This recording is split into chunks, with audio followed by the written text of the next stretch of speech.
Tina Cipta Rahayu, biasa dipanggil Tina. Saya founder dan CEO Botanina. Sustainable ini kalau di Botanina juga itu jadi salah satu misi kita ya.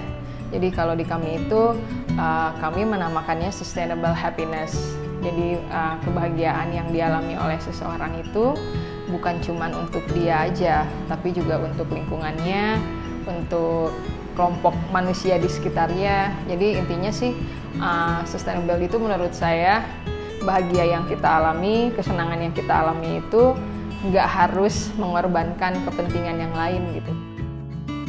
Jadi kan intinya pencemaran itu kan kalau dari segi definisi kira-kira adanya bahan-bahan tertentu yang kalau misalnya melebihi ambang atau batas itu kan dia akan menjadi toksik kan, baik buat manusia atau hewan gitu ya, seperti itulah. Tingkat pencemaran di dalam rumah itu bisa lebih tinggi daripada di luar ruangan, seperti itu. Kita pernah ngelakuin riset kecil-kecilan lah ya.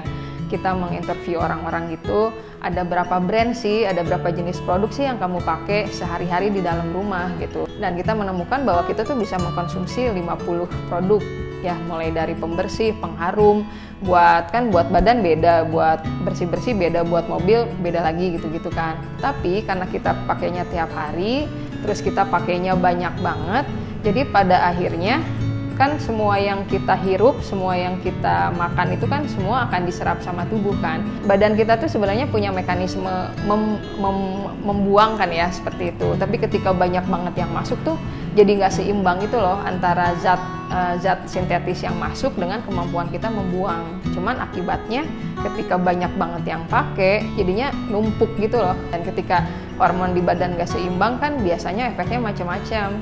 Ada mulai dari yang paling simpel pusing, kulit alergi, kalau yang agak ekstrimnya misalnya ada yang sulit hamil, gitu-gitu sih.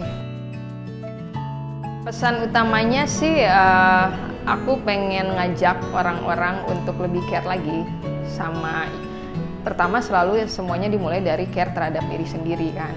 Artinya kita sadar betul kan pengambilan keputusan kita itu seperti apa gitu. Nah, jadi kita pengen mengedukasi orang supaya lebih sadar diri dan lebih teredukasi aja sih bahwa apapun yang kita konsumsi, apapun keputusan kita itu ada efeknya loh, bukan cuma buat sekarang doang, tapi buat jangka panjang, bukan cuma buat kita aja, tapi minimal buat lingkungan terdekat. Itu sih sebenarnya. Intinya tuh kita di Botanina pengen ngasih experience kalau sustainable lifestyle itu tuh nggak harus tidak menyenangkan gitu loh. Makanya kan kita nyebutnya sustainable happiness gitu, bahwa pengalaman memakai produk yang sustainable tuh harus as enjoyable as you can. Ternyata produk yang berbasis bahan alami tuh bisa semenyenangkan produk yang selama ini kamu konsumsi loh gitu. Nah, sambil baru kita edukasi gitu bahwa oh ternyata bahan-bahannya itu tuh alami, kemasannya bisa di-recycle, terus kamu bisa ikut berkontribusi juga buat ekonomi lokal atau eksplorasi bahan baku lokal. Memang nggak dipungkiri ya, budaya di kita itu anggap aja kesadaran terhadap dampaknya itu tuh masih belum full gitu ya, seperti itu.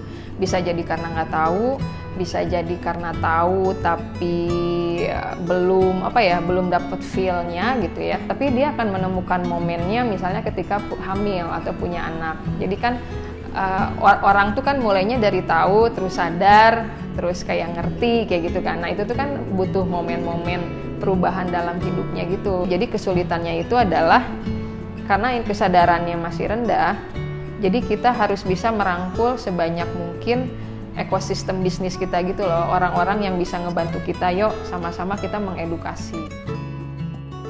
Bahwa sebenarnya setiap orang itu punya power ya, kita selalu bisa mulai dari manapun yang kita bisa aja sih. Bawa-bawa tumbler gitu-gitu kan sebenarnya bukan sesuatu yang rumit ya.